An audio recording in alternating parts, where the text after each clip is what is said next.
Seja bem-vindo à nossa jornada devocional, compartilhando palavras de fé, amor e esperança. Estamos no dia 12 de fevereiro. O tema do nosso devocional de hoje é sobre a sombra e a realidade. E o nosso texto base está em Levíticos 19:4, que diz: Não vos vivereis para os ídolos, nem vos fareis deuses de fundição. Eu sou o Senhor, vosso Deus. O nosso texto começa dizendo que na história de Israel e o bezerro de ouro, vemos um momento crítico de falha na percepção de quem Deus realmente é. Diante da ausência de Moisés e sem uma revelação clara, o povo optou por criar uma imagem tangível de Deus, escolhendo materializar sua fé em algo visível, mas fundamentalmente falso. Esse episódio não apenas ilustra a tendência humana à idolatria, mas também destaca o perigo de substituir o verdadeiro Deus por uma representação criada por mãos humanas. A idolatria, conforme descrita, surge de uma falha de revelação pessoal de Deus. Então é nesse sentido que nós vamos comentar esse devocional falando dessa relação da sombra e a realidade. Não sombra no sentido daquela que nos guia até a realidade, mas sim no sentido de falta de realidade num mundo de sombras, num mundo obscurecido. Esse texto que nós estamos comentando, ele se refere ao bezerro de ouro no Monte Sinai. E o que acontece ali? Nesse contexto, Êxodo capítulo 32, versículo 1, vai falar algo muito importante. Diz assim: o povo, ao ver que Moisés demorava a descer do monte, juntou-se ao redor de Arão e lhe disse: Venha, faça para nós deuses que nos conduzam, pois a este Moisés, o homem que nos tirou do Egito, não sabemos o que lhe aconteceu. Esse contexto que fala do início da idolatria no meio do povo de Israel é muito interessante, porque no mesmo contexto, no mesmo lugar, no mesmo momento, nós temos Moisés no cume do monte, diante da realidade de Deus, e nós temos ao pé do mesmo monte o povo que perde de vista Moisés e a manifestação de Deus, um povo que se vê num mundo de sombras, sem percepção de realidade.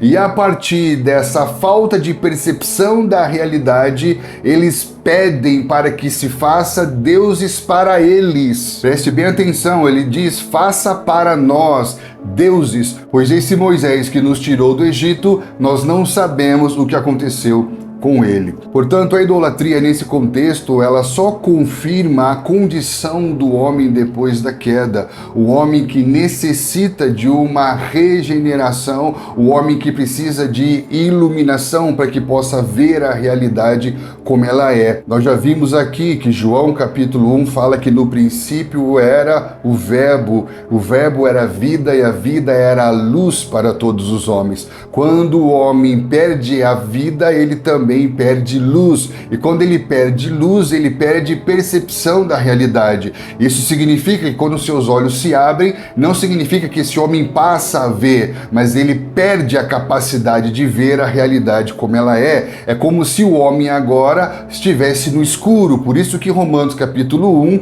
Paulo vai falar que o homem, inculcando-se sábio, achando-se sábio, tornou-se tolo, e o seu coração se tornou obscurecido, sem luz, sem iluminação, para ver Deus como Ele é. Por isso esse homem, depois da queda, esse homem exilado do Jardim do Éden, ele perde a percepção da realidade, e no mundo das sombras, ele começa a projetar a imagem de um Deus. A mesma coisa que estava acontecendo no Sinai. Enquanto Moisés estava diante da realidade, o povo se vê no mundo das sombras, e então ele começa a projetar a imagem de um Deus. Então, quando o homem perde revelação, ele se vê num mundo da imaginação.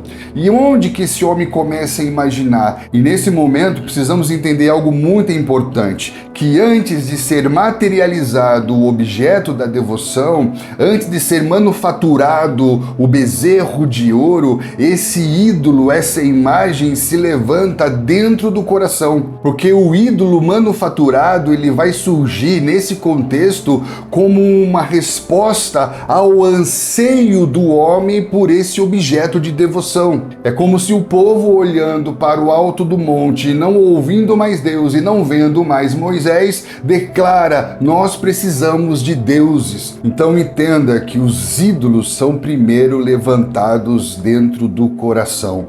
E o idólatra não é apenas aquele que dobra o seu joelho diante de uma imagem feita por mãos humanas, porque ídolos são levantados primeiro dentro do coração humano. E isso se confirma no texto do profeta Ezequiel, em Ezequiel 14:4, que diz: ora, diga-lhes, assim diz o soberano, o Senhor, quando qualquer israelita erguer ídolos em seu coração e puser um tropeço ímpio diante do seu rosto e depois for consultar um profeta, eu, o Senhor, eu mesmo responderei a ele conforme a sua idolatria. Olha a declaração aqui: quando o israelita erguer ídolos em seu coração. Então, antes de pensar ídolos como objetos manufaturados, criados, entender que esses objetos só foram criados porque antes foram levantados dentro do coração humano. Os ídolos nada mais são do que a materialização da idolatria que nasce primeiro dentro do coração do homem. Por isso que ficou muito conhecida uma frase de João Calvino a escrever que o coração humano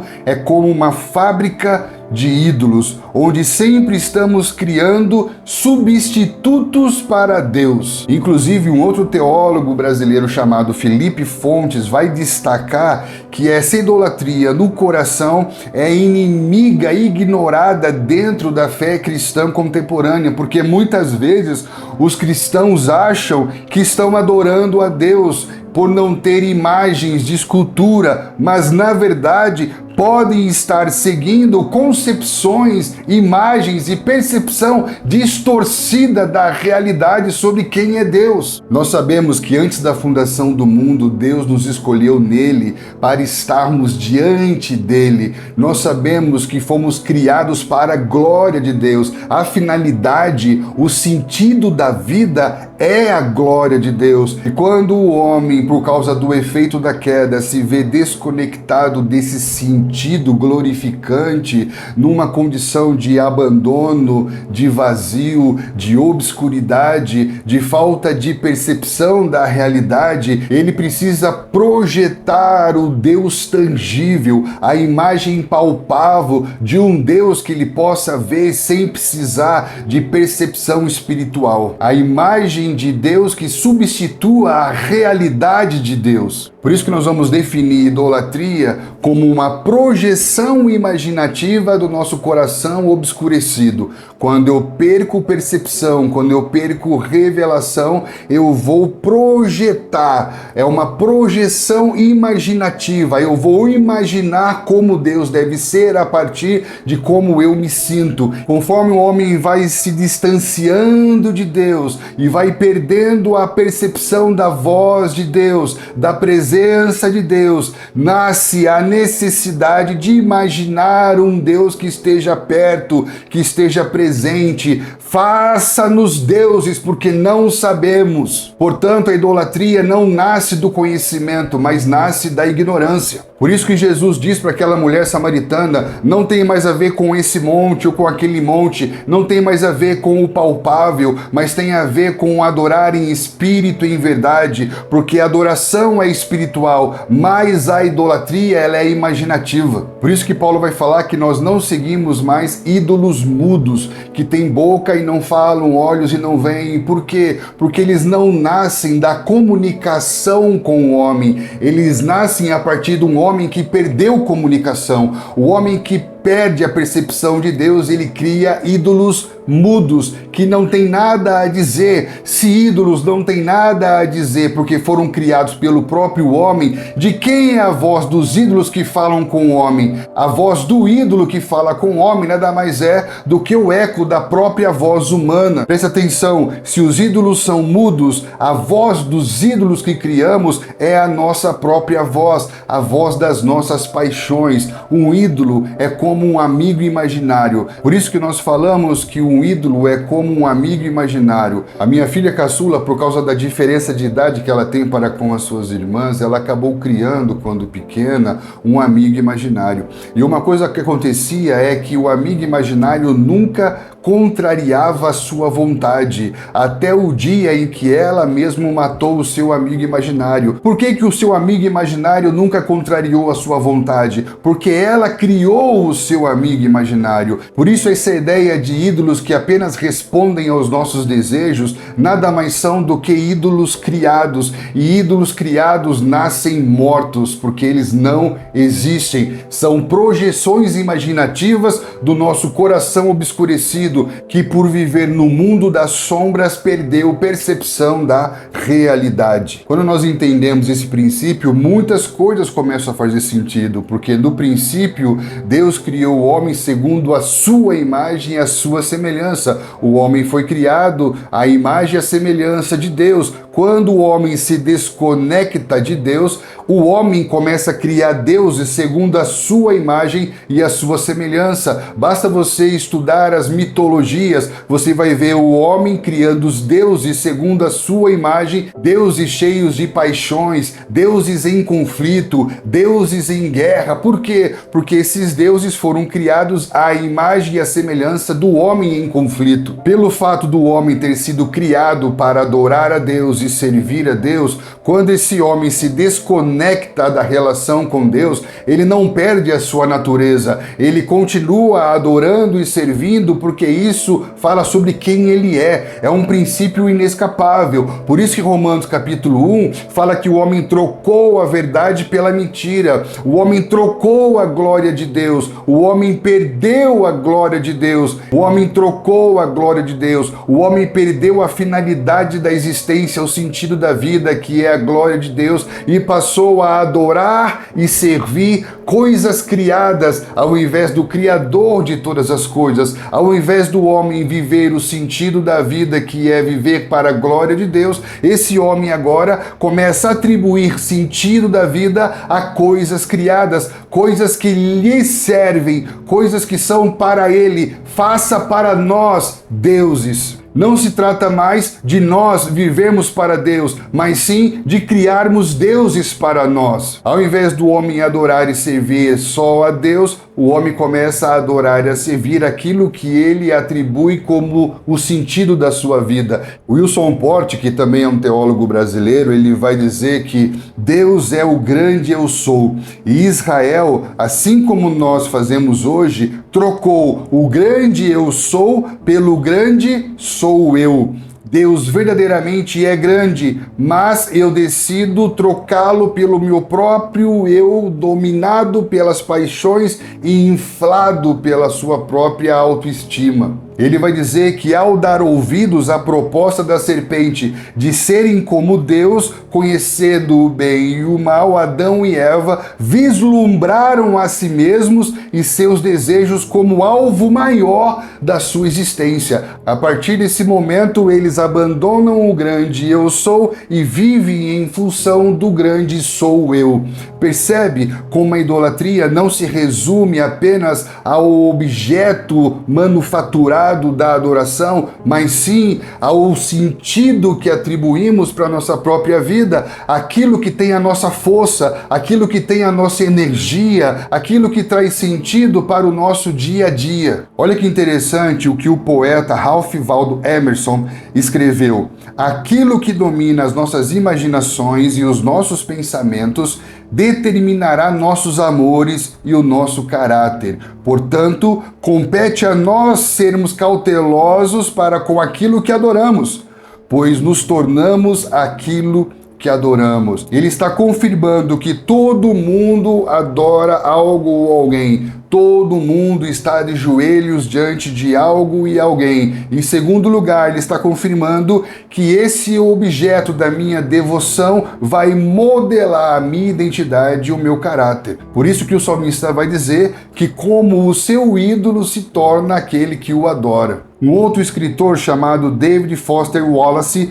ele vai dizer que não existe não adoração. Não existe a possibilidade de não adorar, porque todos são adoradores. A única escolha que podemos fazer é a quem ou o que adorar. E essa idolatria, ela não se manifesta apenas nessa relação com estátuas feitas por mãos humanas, mas ela tem a ver com ideologias, com materialismo e com a própria religião. Por exemplo, se alguém idolatra o dinheiro e o sucesso, Tim Keller vai dizer que o dinheiro pode se tornar um Deus, pois passa a definir a minha segurança, o meu propósito, a minha felicidade. Muitas vezes nós não temos nenhuma direção, mas se temos dinheiro, temos direção. Então quem é que está governando a nossa vida? Quem é o nosso Deus? Da mesma maneira, o poder pode se tornar um Deus. O desejo por controle, por influência, pode se tornar um ídolo quando buscamos isso mais do que a própria vontade de Deus. Muitas pessoas colocam como o sentido da sua vida um plano de poder,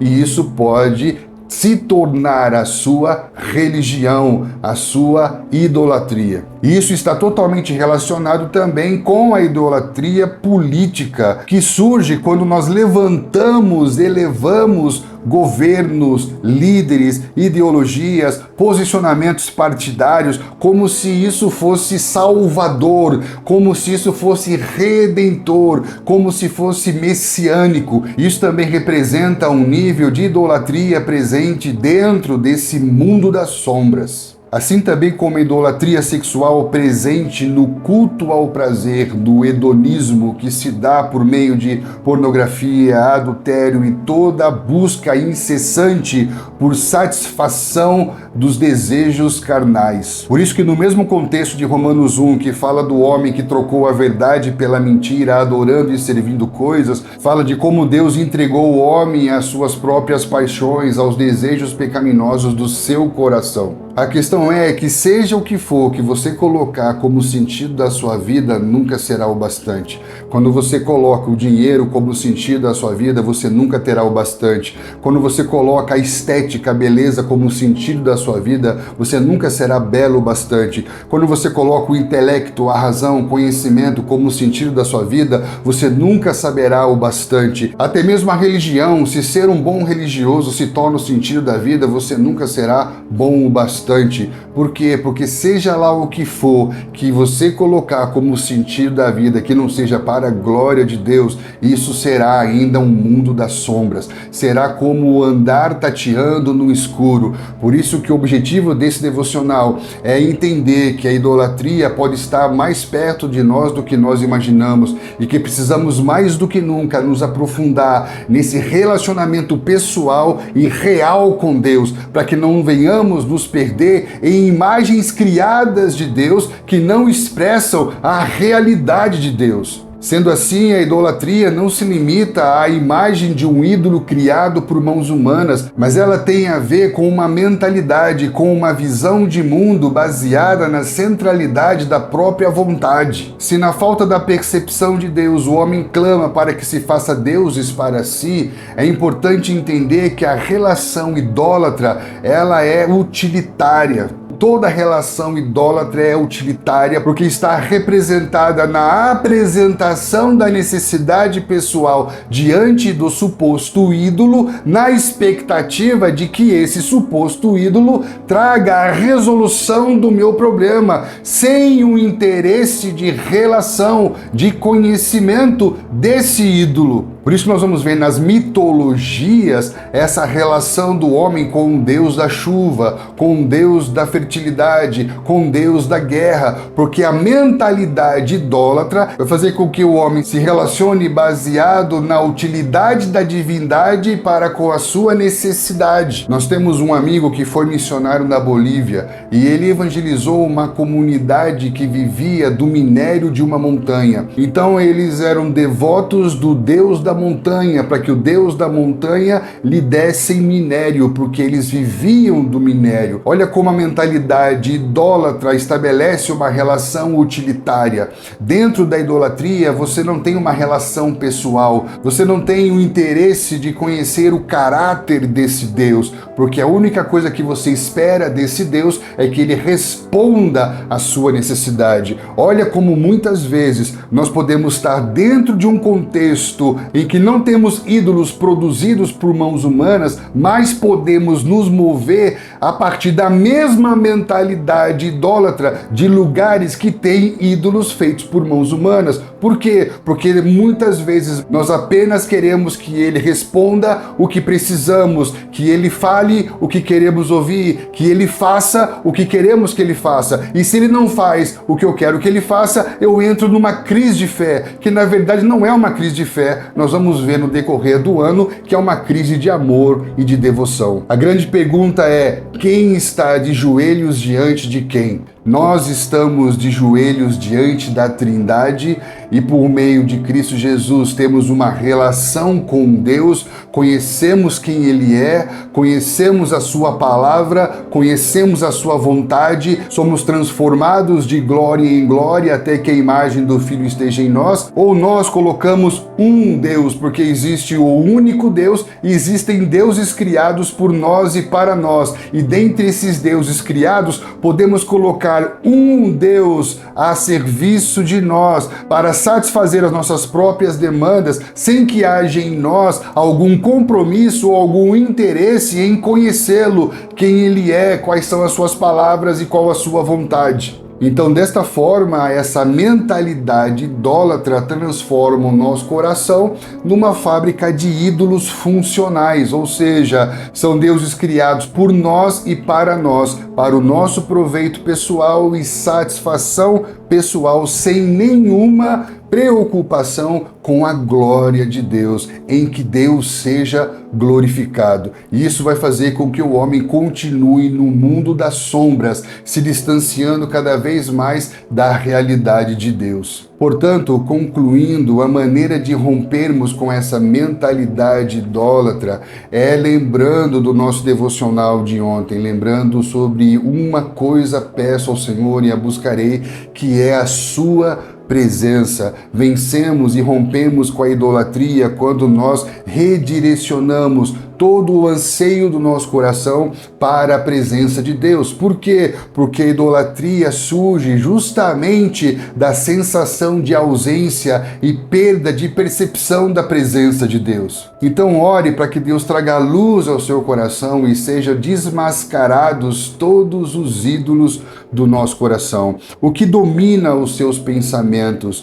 o que modela a sua identidade. Uma vez que identificamos os ídolos, tudo aquilo que atribuímos sentido da nossa vida, cabe encontrar um lugar de arrependimento em Deus. Como o próprio profeta Ezequiel vai dizer, Ezequiel 14:6, arrependam-se e desviem-se dos seus ídolos, ou seja, mudem a direção, redirecione todo o anseio do seu coração para com a presença de Deus, porque a idolatria nada mais é do que a falta de percepção da presença de Deus. Por isso, cultive uma vida de oração, de meditação, de louvor, de adoração, de devoção a Deus, para que a sua mente e o seu coração se mantenham guardados e protegidos em Cristo Jesus. Espero que esse devocional te ajude a redirecionar toda a sua energia, toda a sua força, todo o seu foco e toda a sua direção a Deus. E assim possamos encontrar o lugar que fomos chamados para estar antes da fundação do mundo, diante dele, adorando e servindo, amando a ele com todo o coração, com toda a alma, com toda a força, com todas as nossas posses e com toda a nossa vida. Então ore sobre isso, medite sobre isso, compartilhe essa palavra com seus irmãos e eu espero encontrar você aqui no nosso próximo devocional.